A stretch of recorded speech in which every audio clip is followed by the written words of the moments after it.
If you're watching in the UK, you may want to look away now. Petrol in America below $2 a gallon. That's little more than 30 pence a litre, leaving drivers in Dallas delighted at the pumps. It's excellent. I do most of my work driving, so having it this cheap brings down costs for my customers, and it's just wonderful for me, just at Christmas time. I just noticed it, that it's $1.99. I cannot believe that. Loving it. It means I can drive a whole lot more and plan a vacation this summer.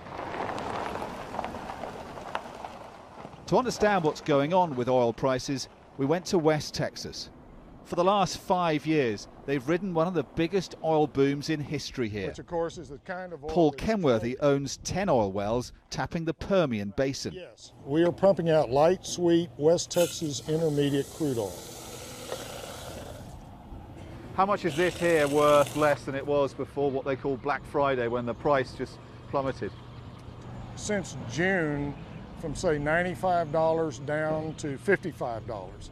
So, you know, you can see it's what, 40+% less. So that's worth about 40% less than it would have been a few weeks ago. Correct. And how does that make you feel? Poorer. Paul has seen oil prices rise and plunge before, but when OPEC refused to cut production, it came as a shock to many here, even if people understand what the oil cartel's up to. To use a line from The Godfather, it's business, it's not personal. They are trying to maintain a market share, and they're going to do what it takes to maintain that market share. So it's a price war?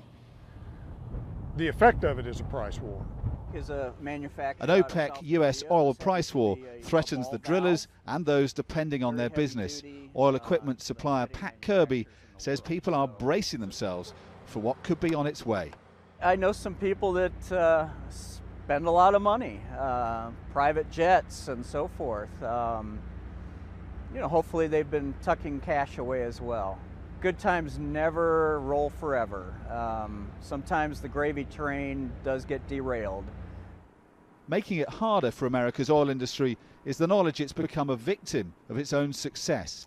One of the reasons for oil prices plummeting has been OPEC's activities. It's also because demand for oil in Europe and Asia has been going down.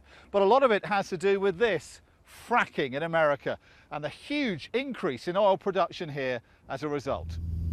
From the air, the extent of fracking is staggering. Until a few years ago, there were hardly any wells in this stretch of West Texas. If you look at in the citadels of the oil industry in Dallas, they're pondering multi-billion-dollar questions. How long will this go on for, and how low can the oil price go? If it were to rebound, let's say in the first half of 2015, up to $65 or $70 a barrel, I think on balance it will help the recovery.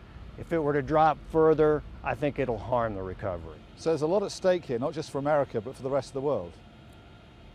There is a lot at stake for the rest of the world. America's recovery is being driven in part by its oil boom. Lower prices will help that, but up to a point. If they fall too low, the US oil industry enters a twilight zone, and with it America's economy and ours too. Dominic Waghorn, Sky News, Dallas, Texas.